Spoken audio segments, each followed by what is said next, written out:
Justice Sarfaraz Dogar समेत transfer होने वाले तीनों जजेस को काम से रोका जाए। इस्लामाबाद हाई कोर्ट के 5 जज सुप्रीम कोर्ट पहुंच गए। अदालत उज़्मा में सीनियरिटी के खिलाफ दरखास्त दायर कर दी। दरखास्त गुजारों में जस्टिस मोहसिन अख्तर कियानी, जस्टिस तारिक महमूद जहांगीरी शामिल, जस्टिस बाबर सत्तार, जस्टिस समन रिफत इम्तियाज और जस्टिस सरदार एजाज इसहाक भी शामिल हैं। 49 सफ़हात पर मुश्तमिल दरखास्त आर्टिकल 184 की शिक 3 के तहत दायर की गई। दरखास्त में मौक़िफ़ इख्तियार किया गया। सादर को आर्टिकल 200 की शिक 1 के तहत जजेस के तबादले के लामहदूद इख्तियारात हासिल नहीं हैं। मफाद आमा के बगैर जजेस को एक हाई कोर्ट से दूसरी हाई कोर्ट ट्रांसफ़र नहीं किया जा सकता। दरखास्त में इस्तदा की गई कि सदर ममलकत के इख्तियारात को जुडिशल कमीशन के साथ मशरूत किया जाए। दरखास्त में वफाकी हुकूमत ट्रांसफ़र होने वाले 3 जजेस और हाई कोर्ट्स को फरीक बनाया गया है। जजेस ने दरखास्त में हुक्म इम्तना समेत 13 इस्तदाएँ की हैं।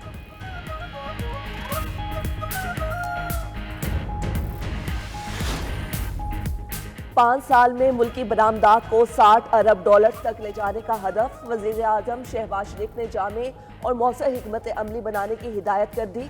इजलास में गुफ्तगू करते हुए कहा, बरामदात पर मबनी मुआशी तरक्की उड़ान पाकिस्तान विजन का अहम जुज़ू है। एक्सपोर्ट डेवलपमेंट फंड के गवर्नेंस निज़ाम में ज़रूरी इस्लाहात की जाएँ। टैरिफ निर्खों को कम और निज़ाम को आम फहम और आसान बनाया जाए। दूसरी तरफ वज़ीर आज़म शहबाज शरीफ से अरकान कौमी असम्बली की अलग अलग मुलाकातें। वज़ीर आज़म ने अरकान असम्बली को अपने हलकों में आवाम से रवाबित बढ़ाने और उनके मसाइल हल करने की हिदायत की। वज़ीर आज़म शहबाज शरीफ का सियासी मैदान में उतरने का फैसला। 22 फरवरी को डीजी खान में पहले जलसा आम से खिताब करेंगे। पीटीआई रहनुमाओं को बानी चेयरमैन से मुलाकात की इजाज़त न मिली। सलमान अकरम राजा, फैसल चौधरी, जुनैद अकबर, शानदाना गुलजार, हामिद रजा और दीगर अडियाला जेल पहुंचे थे। तहरीक इंसाफ का अडियाला जेल के बाहर एहतजाजी कैंप लगाने का फैसला। अरकान असेंबली और टिकट होल्डर्स कारकुनों के साथ कैंप में बैठेंगे। बानी तहरीक इंसाफ से मुलाकातों की बहाली तक अडियाला जेल के बाहर धरना दिया जाएगा। सलमान अकरम राजा ने मुल्कीर एहतजाजी तहरीक शुरू करने का इंदिया दे दिया। कहा, कल सिंध में अपोजिशन जमातों से मुलाकातें होंगी। मुज़ाकरात के नाम पर हमारी तज़हीक की गई, मजाक उड़ाया गया। पीटीआई के सूबाई सदर जुनैद अकबर का कहना है, अपोजिशन के साथ मिलकर ईद के बाद एहतजाज करेंगे। अपोजिशन का ग्रैंड अलायंस बनाने में कामयाब होंगे।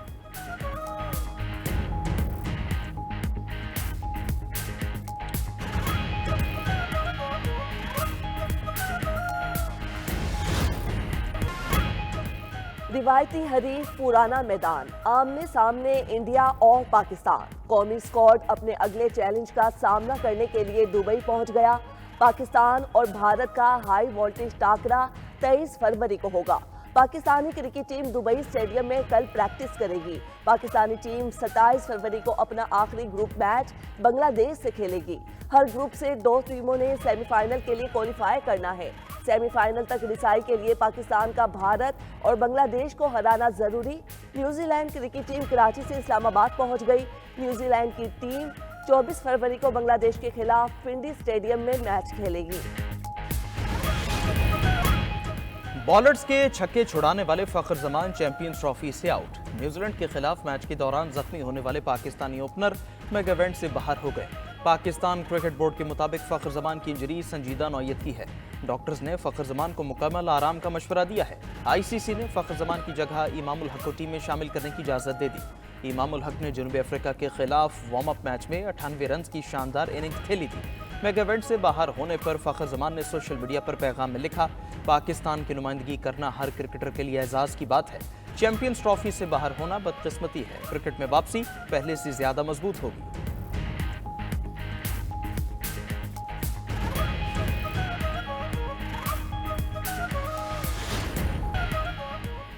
क्या आइन के तहत आर्म्ड फोर्सेस एग्जेक्टिव के मातहत है?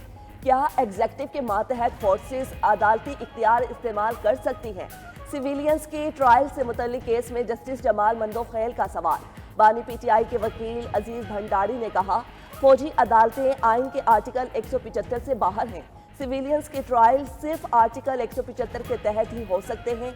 फौज आइन के आर्टिकल 245 के दायरे से बाहर नहीं जा सकती। मार्शल लॉ में भी पार्लियामान के जरिए बेहतरी की ऑप्शंस मौजूद हैं। जस्टिस जमाल ने सवाल किया, आर्मी एक्ट सेक्शन डी को निकालने के बावजूद भी क्या मिलिट्री जस्टिस सिस्टम चलता रहेगा? इस पर वकील अजीज भंडारी ने कहा, ट्रेन चलेगी, मगर सवाल है कि किसको बिठाया जा सकता है, किसको नहीं। देखना यह है कि आइन किस चीज़ की इजाज़त देता है عام ترامیم بنیادی حقوق متاثر نہیں کر سکتی۔ چیف جسٹس پاکستان کا انصاف تک رسائی مضبوط بنانے کے لیے دور دراز علاقوں کا دورہ کرنے کا اعلان۔ چیف جسٹس یحییٰ افریدی سے سپریم کورٹ بار ایسوسی ایشن کے وفد کی ملاقات۔ نظام انصاف سے متعلق اصلاحاتی ایجنڈے پر گفتگو کی گئی۔ ملاقات کے اعلامیے کے مطابق چیف جسٹس نے کہا، عدلیہ اور وکلاء کی اجتماعی دانش اور کردار مؤثر عدالتی نظام کے لیے ناگزیر ہے۔ وکلاء اور عدلیہ کا باہمی تعاون قانون کی حکمرانی برقرار رکھنے کے لیے بنیادی حیثیت رکھتا ہے۔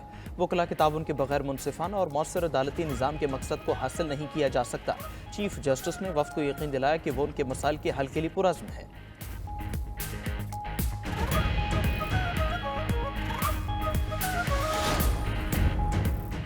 وزیر اعلیٰ خیبر پختونخوا علی امین گنڈا پور کا طلباء کو مفت لیپ ٹاپ دینے کا اعلان۔ کہتے ہیں، پنجاب کی کارکردگی ہماری 1% کارکردگی کے برابر بھی نہیں۔ علی امین گنڈا پور نے وزیر اعلیٰ پنجاب مریم نواز کو مناظرے کا چیلنج بھی دے دیا۔ مطالبہ کیا کہ وزیر اعلیٰ پنجاب مریم نواز خیبر پختونخوا حکومت کی طرز پر اپنے شہریوں کو مفت صحت کارڈ دے۔ دوسری طرف وزیر اعلیٰ نے خیبر پختونخوا گیمز 2025 کا افتتاح کر دیا۔ گیمز کا آغاز قیوم اسٹیڈیم پشاور سے ایک رنگا رنگ تقریب میں کیا گیا۔ کھیلوں کے مقابلے پشاور، چارسدہ اور کوہاٹ میں ہوں گے۔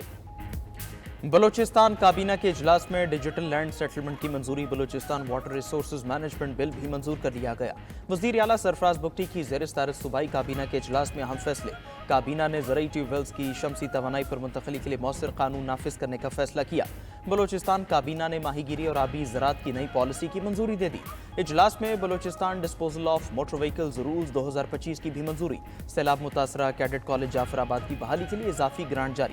محکمہ خوراک کی خریدی گئی گندم کو اوپن مارکیٹ میں فروخت کرنے کے لیے کمیٹی تشکیل۔ کابینہ اجلاس میں جعفر آباد میں 2 نئے پولیس اسٹیشن قائم کرنے کا فیصلہ بھی کیا گیا۔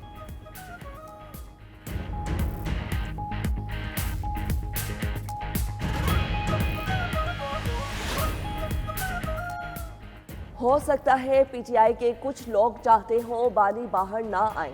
میری نظر میں اسمبلیوں سے استعفوں کا فیصلہ درست نہیں تھا۔ پی ٹی آئی اور اسٹیبلشمنٹ کی تلخی سے فائدہ نہیں، نقصان ہوگا۔ سابق وفاقی وزیر اسد عمر کی 92 نیوز کے پروگرام ہو کیا رہا ہے میں گفتگو۔ کہا، تحریک انصاف کو اپنی پالیسی پر نظر ثانی کرنا چاہیے۔ موجودہ سیاسی تلخی کو ختم کرنے کی ضرورت ہے۔ نون لیگ اور پیپلز پارٹی کو مساق جمہوریت پر بانی چیئرمین کو اعتماد میں لینا چاہیے۔ جمہوریت ایسے نہیں چل سکتی، ہمیں کوئی نہ کوئی راستہ نکالنا ہوگا۔ ڈونلڈ ٹرمپ نے یوکرینی صدر کو مزاحیہ اداکار قرار دے دیا۔ امریکی صدر کا کہنا ہے، سعودی عرب نے مذاکرات کی میزبانی میں شاندار کردار ادا کیا۔ یوکرینی صدر زیلنسکی نے ایسی جنگ کا حصہ بننے کے لیے امریکہ سے $350 ارب خرچ کروائے جو جیتی بھی نہیں جا سکتی تھی، جو شروع ہی نہیں ہونی چاہیے تھی، اور اگر میں صدر ہوتا تو یہ کبھی نہ شروع ہوتی۔ دوسری طرف یوکرینی صدر کا کہنا ہے، سعودی عرب میں روس نے امریکہ کو غلط معلومات دی، ٹرمپ کو گمراہ کرنے کی کوشش کی جا رہی ہے۔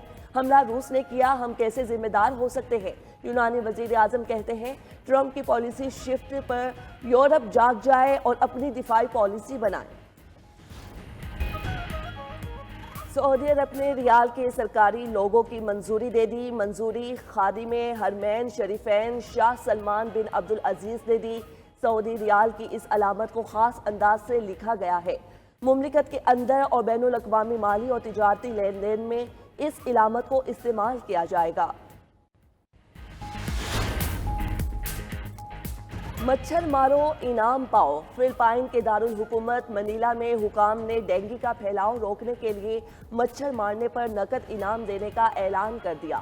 حکومتی پیشکش کے مطابق 5 مچھروں کی اطلاع دینے پر 2 امریکی سینٹ انعام دیا جائے گا۔